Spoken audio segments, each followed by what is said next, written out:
Odamala മഖാം നേർച്ചയ്ക്കും ദഅവ college സന്നദ്ധാന സമ്മേളനത്തിനും ജനുവരി 14 തുടക്കമാകും.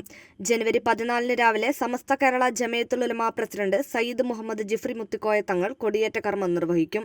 മഹല്മുദ്രി ഷെരീഫ് ഫൈസി കാരക്കാട് ചടങ്ങിൽ അധ്യക്ഷത വഹിക്കും. ജനുവരി 15 നടക്കുന്ന മതപ്രഭാഷണ സദസ്സ് സമസ്ത കേരള ജമയത്തുൽ ഉലമ മുശാവറ അംഗം അലവി ഫൈസി കൊളപ്രം ഉദ്ഘാടനം ചെയ്യും. അൻവർ മുഹ്യുദ്ദീൻ ഹുദവി ആലുവ മുഖ്യപ്രഭാഷണം നടത്തും. ജനുവരി 16 പൂർവ്വ വിദ്യാർത്ഥി സംഗമവും സ്ഥാനവസ്ത്ര വിതരണവും നടക്കും. Darul Huda vice chancellor doctor Bahauddin Muhammad Nadvi പരിപാടിക്ക് നേതൃത്വം നൽകും.